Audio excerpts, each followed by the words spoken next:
बिस्मिल्लाहिर्रहमानिर्रहीम। अस्सलाम वालेकुम। आप सबको मालूम है कि पालक हमारी सेहत के लिए किस कदर फ़ायदेमंद है। सब्ज़ सब्ज़ ये पत्ते ग़िज़ाइयत और ताकत से भरपूर होते हैं। अमूमन पालक को पकाकर खाया जाता है, लेकिन बहुत ही कम लोगों को मालूम है कि इसका जूस भी बनाकर पिया जाता है। इसके जूस के इस कदर फ़वाइद हैं कि इस पर जितनी भी बात की जाए ये कम है। इसके इतने ज़्यादा फ़ायदे हैं जो कि मैं आपको एक-एक करके शेयर करूँगी। इसके साथ-साथ मैं आपको पालक का जूस बनाना सिखाऊँगी, जो कि आपकी सेहत के लिए इंतहाई मुफीद है। इस जूस को बनाना बेहद आसान है, बहुत ही बेसिक इसमें इंग्रेडिएंट्स डलेंगे, जिनके किसी किस्म के कोई साइड इफ़ेक्ट्स नहीं हैं, बल्कि वो हमारी सेहत के लिए बहुत ज़्यादा फ़ायदेमंद हैं। मैं आपको साथ-साथ पालक का जूस भी बनाना सिखाऊंगी और इसकी बेतहाशा फ़वाइद के बारे में भी आगाह करूंगी, ताकि आप रोज़ाना पालक का जूस बनाएं, ख़ुद भी पिएं, घर वालों को पिलाएं और ज़बरदस्त किस्म के सेहतमंद बन जाएं। इसको बनाने के लिए हमें बहुत ही कम चीज़ें चाहिए हैं, जो कि हमारे किचन में मौजूद होती हैं।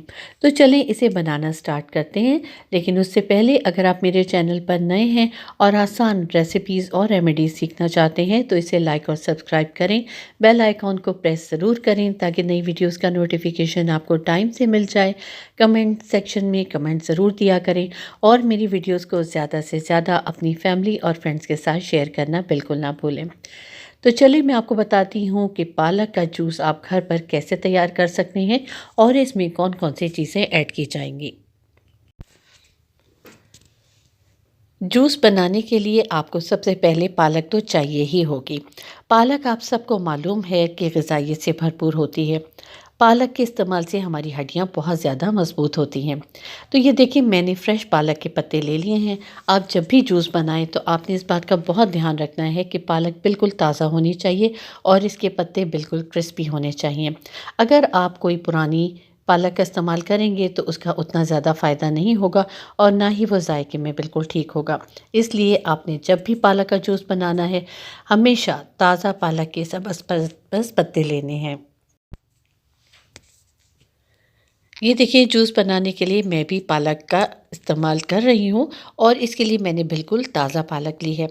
अब इसको हम कुछ इस तरीके से काट लेंगे कि इसका जो ये सख्त पोर्शन है ये कट जाए और सिर्फ पत्तियाँ हमारे पास आ जाएं। इसको काटने के लिए मैं एक कटिंग बोर्ड का इस्तेमाल कर रही हूँ और मैं अब आपको दिखाती हूँ कि कैसे आपने इसकी कटिंग करनी है। कटिंग करने के लिए आप कटिंग बोर्ड का इस्तेमाल करें या चाहें तो इसको वैसे भी काट सकते हैं। अब आपने ताज़ा पालक की पत्तियों को इस तरह से कटिंग बोर्ड पर रख लेना है और जो इसका सख्त पोर्शन है उसको आपने छुरी की मदद से काट देना है। पालक का ये जूस आपकी स्किन के लिए इंतहाई बेहतरीन है। जिन लोगों के चेहरे पर दाग धब्बे छाइयाँ होते हैं या आंखों के नीचे हल्के होते हैं, अगर रोज़ाना वो ये पालक का जूस पिएंगे तो कुछ अरसे के बाद ही वो देखेंगे कि उनके चेहरे पर से दाग धब्बे छाइयाँ और दाने काफ़ी हद तक कम हो गए हैं और स्किन में एक ख़ास किस्म का ग्लो आना शुरू हो गया है। इसके साथ ही आँखों के हल्के बदरजा कम होना शुरू हो गए हैं। ये देखिए, मैं इस तरीके से पालक के मोटे मोटे पीसेस काट रही हूँ। इसके बिल्कुल बारीक पीस काटने की ज़रूरत नहीं है क्योंकि हमने इसका जूस बनाना है। तो जब इसको ब्लेंड करेंगे तो इसके ये खुद ब खुद छोटे छोटे पीसेस हो जाएंगे। ये देखिए, इस तरीके से आपने इसको रफली चॉप कर लेना है। अब दूसरा स्टेप ये है कि आपने इसको धोना है क्योंकि इसमें बहुत ज़्यादा मिट्टी और रेत होती है। तो इसको धोने का भी एक ख़ास तरीका है जो कि मैं आपको बताती हूँ। आप किसी खुले बर्तन में इस तरीके से पालक के कटे हुए पीसेस डाल दें। आगे पीछे इनको हिलाएं ताकि इसके ऊपर जो मिट्टी या रेत लगी हुई है वो अच्छे तरीके से पानी में चली जाए। अच्छे तरीके से मिक्स करने के बाद आपने इस पालक को हाथ से उठाना है और किसी दूसरे बोल में डाल देना है। ये देखें, इस तरीके से मैं पत्तियाँ उठा रही हूँ। आपने बिल्कुल इसी तरीके से पत्तियाँ उठानी है और इसको दूसरे बोल में डाल देना है। इस तरह से जो रेत या मिट्टी है वो नीचे बैठ जाएगी। आपने ये प्रोसेस 3 से 4 मरतबा लाजमी करना है। अगर आप आम तरीके से पालक को धोएंगे तो उसमें से मिट्टी या रेत अच्छे तरीके से नहीं निकलेगी और इसका जूस भी बिल्कुल ख़राब हो जाएगा, जो कि पीने के काबिल नहीं होगा। तो अगर आप चाहते हैं कि बेहतरीन जूस बने तो आपने इसी तरीके से इस पालक को 3 से 4 मरतबा धोना है। ये देखिए मैंने पालक को 3 से 4 मरतबा साफ़ पानी से बिल्कुल उसी प्रोसेस से निकाल लिया था जैसा कि मैंने आपको दिखाया है। अब ये बिल्कुल अच्छे तरीके से साफ़ हो चुकी है और इसका में से हर तरह की मिट्टी और रेत निकल चुकी है। अब इसको एक ब्लेंडिंग जार में डाल देंगे। ब्लेंडिंग जार भी अच्छे तरीके से साफ़ होना चाहिए ताकि जूस बहुत अच्छे तरीके से बन सके। इस कटी हुई पालक को इस ब्लेंडिंग जार में डाल दें। अब इसमें हम डालेंगे 2 ग्लास पानी। ये पालक की पत्तियां तकरीबन 1 कप के करीब थीं, जो कि बड़े साइज़ का कप था।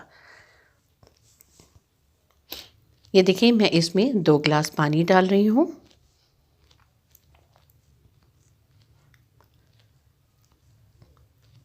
दो ग्लास पानी डालने के बाद आप इसमें एक छोटा अदरक का पीस डालेंगे। ये तकरीबन 1 इंच का अदरक का टुकड़ा है। आपने इसका छिलका उतार लेना है और ये अदरक का पीस इस ब्लेंडिंग जार में डाल दें। अब इसमें आप 1 लीमू का रस डालेंगे। लीमू को दरमियान से काट लें, उसके बीज निकाल लें और उसका रस भी इस ब्लेंडिंग जार में डाल दें। जैसा कि मैंने आपको बताया कि पालक ग़िज़ाइयत से भरपूर होती है, इसमें बहुत ही कम कैलोरीज़ होती हैं। इसलिए अगर आप रोज़ाना पालक का जूस पिएंगे तो आपका वेट भी काफ़ी हद तक कम होगा। ये बहुत सारी बीमारियों से भी आपको बचाएगा।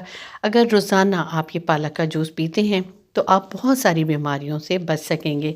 इसके अलावा जिन लोगों को अस्थमा की शिकायत रहती है, उनके लिए ये जूस बेहतरीन है। उन्हें चाहिए कि रोज़ाना ये पालक का जूस ज़रूर पिएं, लेकिन इसमें बर्फ़ का इस्तेमाल कतई नहीं करना। और ख़ासकर जिन लोगों को दांतों में तकलीफ़ रहती है या दांतों में से ब्लड निकलता है, उन्हें भी ये जूस रोज़ाना पीना चाहिए। लीमू का रस डालने के बाद मैं इसमें हाफ़ टी स्पून काला नमक डाल रही हूँ। काला नमक इस जूस को डाइजेस्ट करने में बहुत हेल्प करेगा और अदरक भी यही काम करेगी। अब इन सारी चीज़ों को आपने अच्छे से ब्लेंड कर लेना है। ये देखें मैंने सारी चीज़ों को बहुत अच्छे से ब्लेंड कर लिया था और ये जूस बहुत ज़बरदस्त बनकर तैयार हो चुका है। लेकिन अभी इसे हम इस तरीके से सर्व नहीं करेंगे क्योंकि इसमें बहुत ज़्यादा फ़ाइबर है। अगर आप इसको फ़ाइबर समेत पीना चाहते हैं तो ज़रूर पी लें, लेकिन क्योंकि ये पालक अभी पकी हुई नहीं है यानी कच्ची है, तो अगर आप इस फ़ाइबर को पिएंगे तो ये हो सकता है कि आपको डाइजेस्ट ना हो और आपके पेट में दर्द हो। इसलिए बेहतर है कि आप इसे किसी छलनी से छान लें। ये देखिए मैं इसको एक छलनी की मदद से छान रही हूँ ताकि इसका जूस सेपरेट हो जाए और फ़ाइबर इस छलनी में आ जाए। आप इस फ़ाइबर को वेस्ट ना करें, इसको आप किसी और खाने में इस्तेमाल कर सकते हैं या अगर आप अंडों का ऑमलेट बनाएं तो उसमें भी इस पालक का जो फ़ाइबर है इसको इस्तेमाल में लाया जा सकता है। चम्मच की मदद से अच्छे तरीके से इसको हिलाएं ताकि सारा जूस जो है वो उस बोल में चला जाए। ये देखिए आप देख सकते हैं कि थिक सा फ़ाइबर अब सेपरेट हो चुका है। ये जूस विटामिन्स और मिनरल से भरपूर है जो कि आपकी सेहत के लिए इंतहाई बेहतरीन है।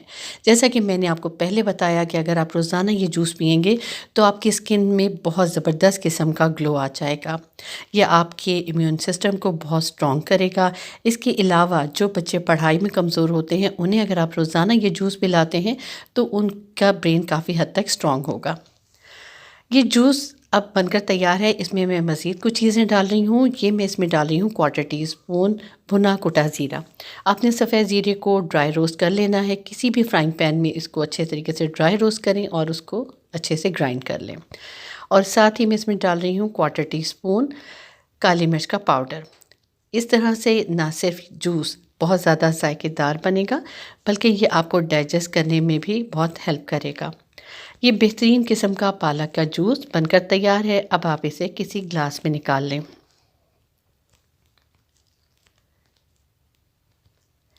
अगर आपने कभी ज़्यादा खाना खा लिया हो तो उसके बाद अगर आप ये जूस पिएंगे तो ये खाना डाइजेस्ट करने में भी आपकी बहुत हेल्प करेगा।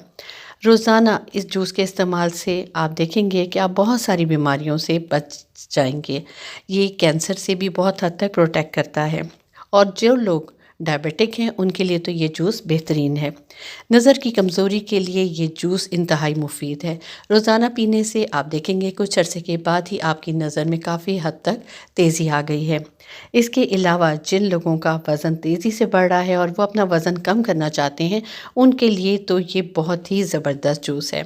इसमें आप मज़ीद लीमू का इस्तेमाल भी कर सकते हैं, और अगर आपसे डायरेक्ट ये जूस नहीं पिया जा रहा तो फिर आप इसमें थोड़ा सा शहद भी डाल सकते हैं, यानी हाफ़ टी स्पून के करीब इसमें शहद डाल लें और फिर इसे पिएँ। लेकिन इसमें आपने चीनी का इस्तेमाल कतई नहीं करना, सिर्फ शहद आप इसमें डाल सकते हैं, लेकिन कोशिश करें कि शहद के बगैर ही इसको पी लें। ये जूस इस कदर फ़ायदेमंद है कि मैंने जैसा कि आपको पहले बताया कि इसके बेतहाशा फ़ायदे हैं। जिन लोगों के सर में बहुत ज़्यादा खुश्की रहती है और बाल गिरते हैं, रोज़ाना अगर वो ये जूस पीते हैं तो थोड़े अरसे के बाद ही वो देखेंगे कि उनके सर में से खुश्की काफ़ी हद तक कम हो गई है, बाल भी गिरना बंद हो गए हैं, और बल्कि बाल काफ़ी हद तक मज़बूत हो गए हैं और उसमें शाइन भी आना शुरू हो चुकी है। ये आपकी हड्डियों को बहुत ज़्यादा मज़बूत बनाएगा। इसके अलावा जैसा कि मैंने आपको पहले बताया कि ये स्किन के लिए तो इंतहाई मुफीद है। टीनेज में लड़कियों के चेहरे पर बहुत ज़्यादा दाने निकलते हैं, उन बच्चियों को तो चाहिए कि रोज़ाना इस जूस का इस्तेमाल करें, और कुछ अरसे के बाद वो देखेंगी कि दाने काफ़ी हद तक कम होना शुरू हो गए हैं और स्किन नीट होना शुरू हो गई है। आप देख सकते हैं कि इस जूस को बनाना कितना आसान है, बहुत ही बेसिक चीज़ें इसमें डली हैं, लेकिन इसके फ़ायदे बेतहाशा हैं। बस सिर्फ आपने इसका रेगुलर इस्तेमाल करना है। किसी भी चीज़ का अगर आप चाहते हैं कि आपको खातिर ख़ास नताइज मिलें और फ़ायदा हासिल हो, तो उसके लिए कंसिस्टेंसी ज़रूरी है, यानी रोज़ाना आपको ये जूस पीना पड़ेगा, तभी आप देखेंगे कि आपको फ़ायदा होगा। सिर्फ एक गिलास पीने से कोई फ़ायदा नहीं होगा। मुझे उम्मीद है कि आपको रेमेडी पसंद आई। आप इस जूस का ज़रूर इस्तेमाल करेंगे। मुझे इजाज़त दीजिए। अल्लाह हाफ़िज़।